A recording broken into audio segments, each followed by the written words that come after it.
ఇంటింటి గృహలక్ష్మి latest promo. దివ్య ఎప్పుడు అలా దెయ్యం గురించి ఆలోచిస్తూ బాధపడుతుందని చెప్పి విక్రమ్ అయితే ఒక ఆర్టిస్ట్ని పిలిపించి దివ్య చెప్పే విధంగా ఆర్టిస్ట్తో ఆ దెయ్యం బొమ్మని గీయించుతాడు. ఇక ఆర్టిస్ట్కి అయితే ఏంటి మీరు నీట్గా గీయండి అని చెప్పి అంటూ ఉంటాడు. ఇదంతా చూస్తున్న రాజ్యలక్ష్మి వాళ్ళ తమ్ముడు అయితే ఏంట్రా ఏం చేస్తున్నారు వీరు, దెయ్యం బొమ్మను గీయించుతున్నదా దివ్య, ఇప్పుడు మనం ఏం చేయాలని చెప్పి రాజ్యలక్ష్మి అలాగే వాళ్ళ తమ్ముడు అయితే కంగారు పడుతూ ఉంటారు. ఇక ఏం జరుగుతుందని చెప్పి వాళ్ళైతే అక్కడి నుండి చూస్తూ ఉంటారు.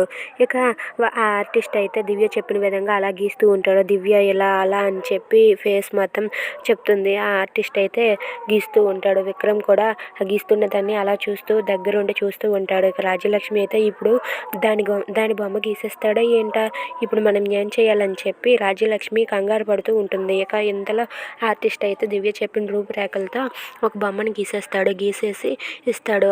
ఎస్ విక్రమ్, ఇదిగో ఈ దెయ్యమే రోజు నా కల్లోనికి వచ్చి చనిపోలేకపోతే మీ ఆయన్ని చంపేయని అంటుంది విక్రమ్ అని చెప్పి అంటుంది దివ్య. ఆ మాటలకు విక్రమ్ అయితే నేను ఎలాగైనా సరే నేను కనుక్కుంటాను, ఈ అమ్మాయి ఎవరో కనుక్కుంటానులే, నువ్వేం భయపడుకో అని చెప్పి అంటూ ఉంటాడు.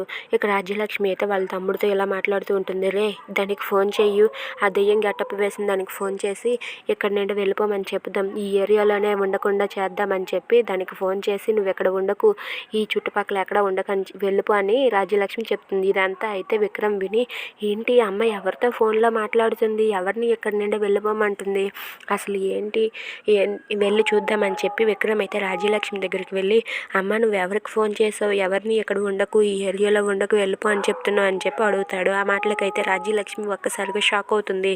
ఇక విక్రమ్ అడిగిన మాటలకి రాజ్యలక్ష్మి ఏం సమాధానం చెప్తుంది. మీకు నచ్చినట్లయితే లైక్ చేయండి, షేర్ చేయండి, సబ్స్క్రైబ్ చేసుకోండి. Thanks for watching.